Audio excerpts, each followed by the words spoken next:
ವೀಕ್ಷಕರೇ ನಮಸ್ಕಾರ. ನೀವು ನೋಡ್ತಾ ಇದ್ದೀರಾ ನ್ಯೂಸ್ 18 ಡಿಜಿಟಲ್. ನಾನು ದರ್ಶನ್ ನಾಯಕ್, ಉತ್ತರ ಕನ್ನಡ ಜಿಲ್ಲಾ ವರದಿಗಾರ. ಉತ್ತರ ಕನ್ನಡ ಜಿಲ್ಲೆಯ ಕಾರವಾರ ಸೇರಿ ಕರಾವಳಿಯಲ್ಲಿ ನಿನ್ನೆಯಿಂದ ಆತಂಕದ ವಾತಾವರಣ ಸೃಷ್ಟಿಯಾಗಿದೆ. ಇದಕ್ಕೆಲ್ಲ ಕಾರಣ ಆಗಿರುವಂತದ್ದು ಒಂದು ಸೀಗಲ್ ಹಕ್ಕಿ. ಹಾಗಾದ್ರೆ ಈ ಸೀಗಲ್ ಹಕ್ಕಿಯಿಂದ ಯಾಕೆ ಈ ರೀತಿಯಾದಂತಹ ಒಂದು ಆತಂಕದ ವಾತಾವರಣ ಸೃಷ್ಟಿಯಾಗಿದೆ ಎನ್ನುವಂತ ಬಗ್ಗೆ ಈ ವರದಿಯಲ್ಲಿ ವಿಸ್ತಾರವಾಗಿ ನಾವು ಹೇಳ್ತಾ ಹೋಗ್ತೀವಿ, ಕೇಳಿ.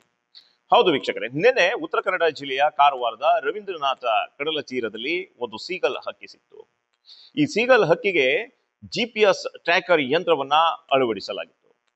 ಸೊ ಸಾಮಾನ್ಯವಾಗಿ ಹಕ್ಕಿ ಸಿಕ್ಕಿದ್ರೆ ಯಾವುದೇ ರೀತಿಯಾದಂತಹ ಆತಂಕ ಇರಲಿಲ್ಲ. ಆದ್ರೆ ಇದು GPS ಟ್ರ್ಯಾಕರ್ ಯಂತ್ರ ಅಳವಡಿಕೆಯ ಹಕ್ಕಿ ಸಿಕ್ಕಿದ್ರಿಂದ ಇಲ್ಲಿ ಆತಂಕದ ವಾತಾವರಣ ಸೃಷ್ಟಿಯಾಗಿರುವಂತದ್ದು.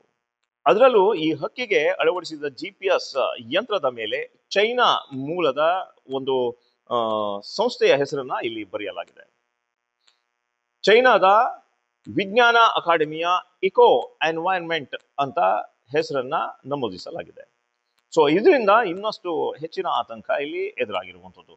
ಇನ್ನೊಂದು ವಿಚಾರ ಏನಪ್ಪಾ ಅಂದ್ರೆ, ಇಷ್ಟೊಂದು ರೀತಿಯಲ್ಲಿ ಆತಂಕಕ್ಕೆ ಕಾರಣ ಆಗಿರಲು ಕಾರಣ ಏನಪ್ಪಾ ಅಂದ್ರೆ, ಕಳೆದ ವರ್ಷವೂ ಕೂಡ ಒಂದು ಹದ್ದಿನ ಕಾಲಿಗೆ, ಅದರ ಜೊತೆಗೆ ಹದ್ದಿನ ಮೈ ಮೇಲೆ ಒಂದು GPS ಟ್ರ್ಯಾಕರ್ ಯಂತ್ರವನ್ನ ಅಳವಡಿಸಿ ಹಾರಿಬಿಡಲಾಗಿತ್ತು.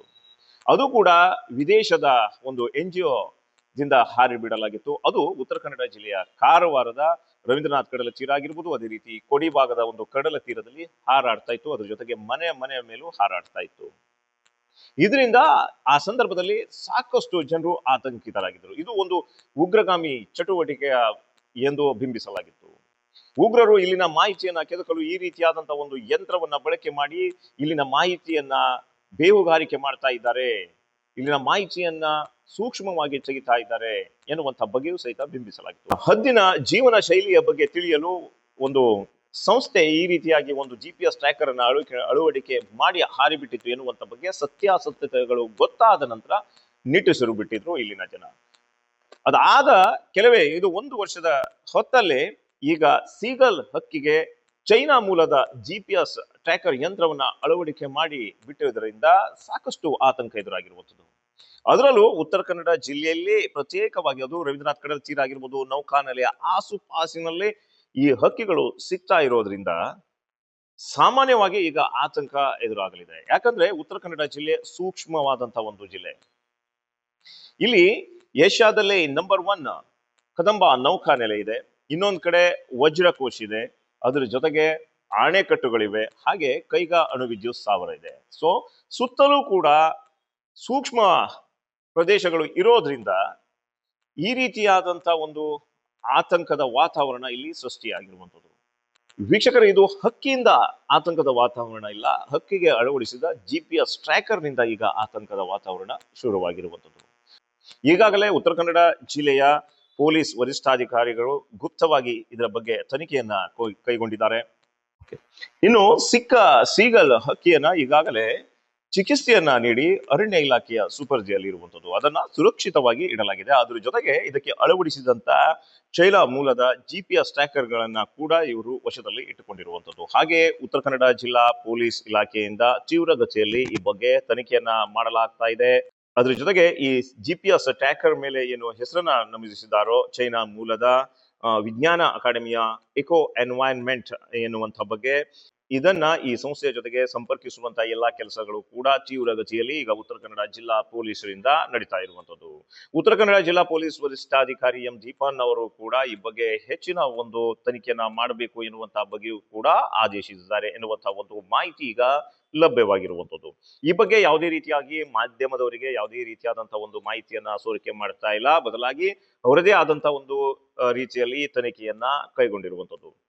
ಈಗ ಸಿಕ್ಕಂತ ಸೀಗಲ್ ಹಕ್ಕಿ ಸುರಕ್ಷಿತವಾಗಿರುವಂತದ್ದು, ಅದ್ರ ಜೊತೆಗೆ GPS ಟ್ರ್ಯಾಕರ್ ಕೂಡ ಸುರಕ್ಷಿತವಾಗಿ ಪೊಲೀಸ್ ಇಲಾಖೆಯ ಮತ್ತು ಅರಣ್ಯ ಇಲಾಖೆಯ ತಾಬೆಯಲ್ಲಿ ಇರುವಂತದ್ದು. ವೀಕ್ಷಕರೇ, ಇದು ಒಂದು ಭಾಗವಾದ್ರೆ, ಈಗ ಪದೇ ಉತ್ತರ ಕನ್ನಡ ಜಿಲ್ಲೆಯ ಕಾರವಾರದಲ್ಲಿ ಈ ರೀತಿಯಾಗಿ GPS ಟ್ರ್ಯಾಕರ್ ಅಳವಡಿಕೆಯ ಒಂದು ಹಕ್ಕಿಗಳು ಸಿಗ್ತಾ ಇರುವಂತಹ ಒಂದು ಹಿನ್ನೆಲೆಯಲ್ಲಿ ಸಹಜವಾಗಿ ಈಗ ಆತಂಕದ ವಾತಾವರಣ ಇಲ್ಲಿ ನಿರ್ಮಾಣ ಆಗಿರುವಂತದ್ದು. ಯಾಕಂದ್ರೆ ಕೇವಲ ಒಂದು ಹಕ್ಕಿ ಸಿಕ್ಕಿದ್ರೆ ಏನು ಯಾವುದೇ ರೀತಿಯಾದಂತಹ ಆತಂಕ ಇರ್ತಾ ಇರಲಿಲ್ಲ. ಪದೇ ಪದೇಯಾಗಿ ಈ ರೀತಿಯಾದಂತಹ GPS ಟ್ರ್ಯಾಕರ್ ಅಳವಡಿಕೆಯ ಹಕ್ಕಿಗಳು ಈಗ ಅದರಲ್ಲೂ ನೌಕಾನೆಲೆ ಆಸುಪಾಸಿನಲ್ಲೇ ಸಿಗ್ತಾ ಇರುವಂತಹ ಒಂದು ಹಿನ್ನೆಲೆಯಲ್ಲಿ ಎಲ್ಲೋ ಒಂದ್ ಕಡೆ ಉಗ್ರ ಚಟುವಟಿಕೆಗಳು ಕಾರ್ಯನಿರತವಾಗಿದೆಯಾ ಎನ್ನುವಂತ ಒಂದು ಸೂಕ್ಷ್ಮ ಪ್ರಶ್ನೆಗಳು ಇಲ್ಲಿ ಹುಟ್ಟುಕೊಳ್ತವೆ. ಅದ್ರ ಜೊತೆಗೆ ಈಗಾಗಲೇ ಕಳೆದ 2 ದಿನದ ಹಿಂದೆ ಉತ್ತರ ಕನ್ನಡ ಜಿಲ್ಲೆಯ ಭಟ್ಕಳ ತಹಸೀಲ್ದಾರರ ಕಚೇರಿ ಆಗಿರ್ಬೋದು, ಅದೇ ರೀತಿ ಕಾರವಾರ ತಹಸೀಲ್ದಾರರ ಕಚೇರಿಗೆ ಒಂದು ಇಮೇಲ್ ಸಂದೇಶ ಬಂದಿತ್ತು, ಪ್ರಬಲವಾಗಿ ನಾವು ಬಾಂಬನ್ನ ಉಡಾಯಿಸುತ್ತೇವೆ ಎನ್ನುವಂತ ಬಗ್ಗೆ. ಸೊ ಈ ಹಿನ್ನೆಲೆಯಲ್ಲಿ ಸಾಕಷ್ಟು ಆತಂಕದ ವಾತಾವರಣ ಇಲ್ಲಿ ಸೃಷ್ಟಿಯಾಗಿರುವಂತದ್ದು ಒಂದು ಈ GPS ಟ್ರ್ಯಾಕರ್ ಹಕ್ಕಿಯಿಂದ. ಈಗ ಪೊಲೀಸ್ ತನಿಖೆಯಿಂದ ಗೊತ್ತಾಗಬೇಕಾಗಿದೆ ಇದರ ಹಿನ್ನೆಲೆ ಏನು, ಇದನ್ನು ಯಾಕೆ ಇಲ್ಲಿ ಹಾರಾಡಲು ಬಿಟ್ಟಿದ್ರು, ಅದರಲ್ಲೂ ಉತ್ತರ ಕನ್ನಡ ಜಿಲ್ಲೆಯ ಕಾರವಾರದ ಭಾಗದಲ್ಲೇ ಈ ರೀತಿಯಾಗಿ ಹಾರಾಡಲು ಮುಖ್ಯ ಕಾರಣ ಏನು ಎನ್ನುವಂತ ಬಗ್ಗೆ ಪೊಲೀಸರು ತನಿಖೆಯನ್ನ ಆರಂಭಿಸಿದ್ದಾರೆ. ಈ ತನಿಖೆಯಿಂದ ಗೊತ್ತಾಗಬೇಕಾಗಿದೆ ಇದು ಯಾವುದು ಸತ್ಯಾಸತ್ಯತೆಗಳು ಎನ್ನುವಂತ ಬಗ್ಗೆ.